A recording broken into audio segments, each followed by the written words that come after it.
अंजली आज वेगळ्याच मूडमध्ये होती.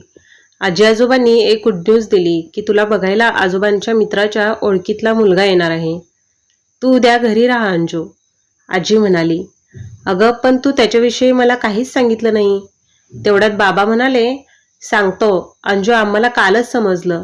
मुलगा चांगला शिकलेला, मोठ्या कंपनीत जॉबला आहे, दिसायला हँडसम आहे, घरदार चांगला आहे, तुला अगदी सुखात ठेवेल हो. ओके बाबा, तुम्हाला वाटतंय ना ते स्थळ माझ्यासाठी चांगलं आहे तर ठीक आहे. आम्ही दोघे तरी कधीपर्यंत तुझ्यासोबत राहू. गप ग आजी, असं नको बोलूस, म्हणून तिने आजीला मिठी मारली. गप्पात खूप वेळ गेला. ते दोघे खूप खुश होते. अंजलीला त्यांचं मन दुखवायचं नव्हतं. मग कसं सांगू त्यांना प्रवीणविषयी? ते ऐकतील का माझं? आई बाबा गेल्यावर त्यांनीच आपल्यासाठी सगळं केलं. तेच आपलं सर्वस्व आहे. त्यांचं खरं आहे. खरं तर तिची द्विधा मनस्थिती झाली. आपण नकळत प्रवीणच्या प्रेमात पडलो. खरंच मी त्याला सांगायला पाहिजे होतं.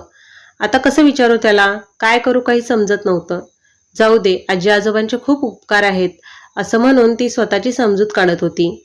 तिचं मन कशात लागत नव्हतं. तिच्या ऑफिसला जाणे चालू होते, पण बाहेर फिरायला जाणं बंद केलं. कारण तिकडे गेल्यावर प्रवीण दिसणार, परत त्रास होणार, त्यापेक्षा नकोच. तेवढे तिकडे जायचं टाळता येईल तेवढं अंजली टाळत होती. 4-5 दिवस अंजली कामावरून फिरायला न जाता घरी जात असे. ती प्रवीणच्या स्टॉलवर गेलीच नाही. प्रवीणला मॅडमची येण्याची वेळ पाठ झाली होती. तो कामात बिझी असला तरी त्या मॅडमची एक झलक पाहण्यासाठी आतुर असे. तो पण नकळत अंजलीच्या प्रेमात पडला होता. ती त्याला आवडू लागली होती, पण मनातच ठेवलं होतं. काहीही केलं तरी त्या किती श्रीमंत आणि मी कुठे, हाच विचार करून तो गप्प बसत असे. जाऊ दे, बिचारा मॅडम कुठेही असो, सुखात राहू दे, हीच देवाला प्रार्थना. असे 4-5 दिवस होऊन गेले, पण मॅडम आल्या नाहीत. म्हणून प्रवीण खूप अस्वस्थ होतो. ठीक असतील ना? काही झालं तर नसेल ना? नाही, जरा काळजीपोटी जरा जास्तच विचार करतो. त्याचं कामात मन लागत नव्हतं. आज रात्री प्रवीणने लवकर स्टॉल बंद केला आणि तो घरी आला. त्याच्या चेहऱ्यावर कसलं तरी टेन्शन बघून आईने त्याला काय झालं म्हणून विचारलं. काय रे प्रवीण, कसली एवढी चिंता करतोस? काही नाही गाई, असं म्हणून त्याने विषय बदलला. काही केला त्याला आज झोप येईना. तो त्या मॅडमचाच विचार करत होता.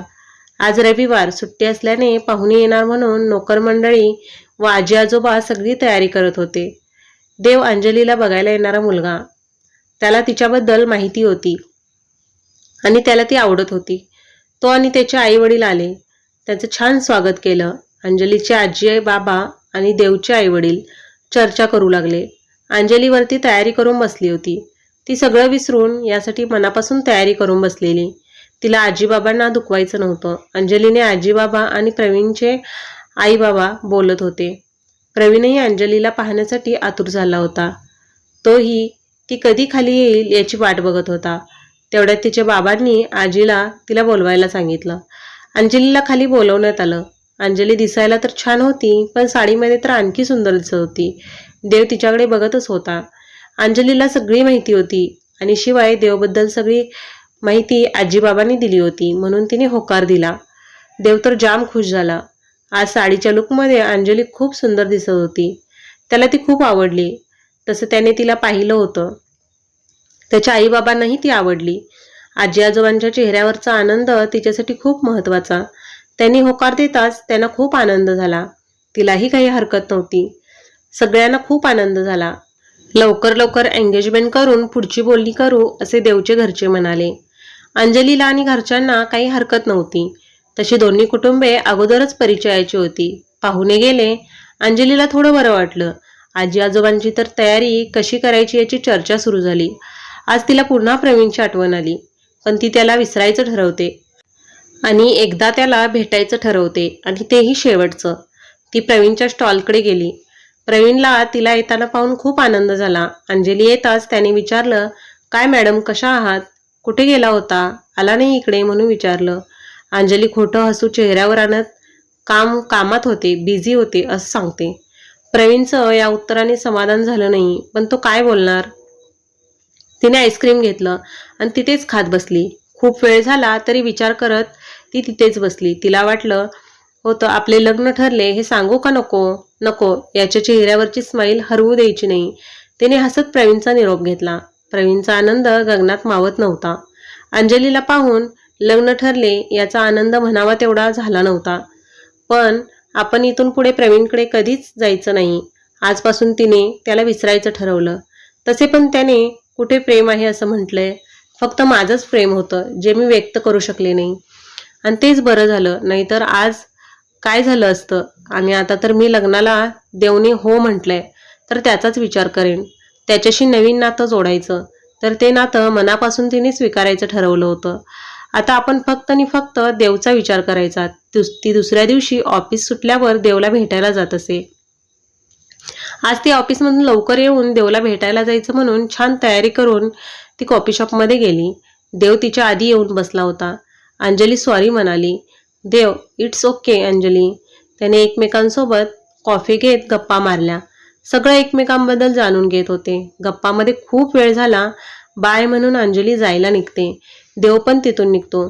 देव आणि अंजली भेट होत होती.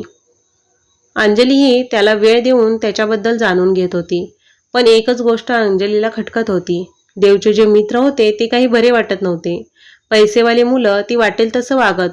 देव अशा मुलांच्या ग्रुपमध्ये राहत असे. अंजली दुर्लक्ष करत असे. ती खूप आनंदात आपल्या भावी आयुष्याचे स्वप्न पाहत होती.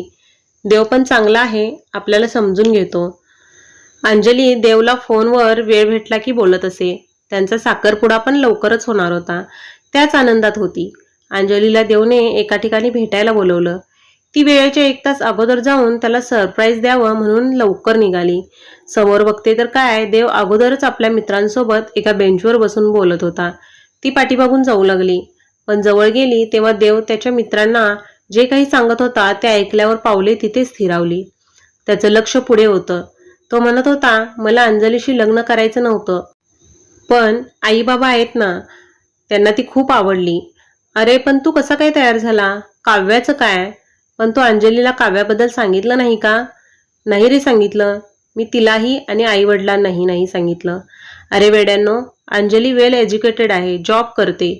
शिवाय तिच्या आजी बाबांनंतर सगळी प्रॉपर्टी तिचीच ना, म्हणून मी होकार दिलाय.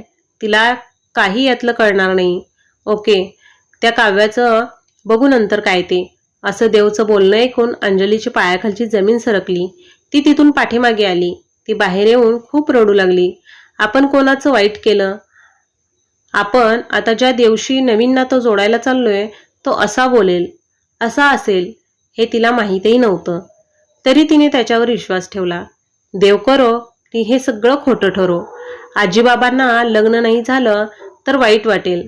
आधीच ते माझी खूप काळजी करतात, म्हणून ती गप्प राहायचं ठरवते. पण जे मी देवच्या तोंडून ऐकले त्याच्याकडे दुर्लक्ष तरी कसं करू? का असं माझ्या बाबतीत झालं?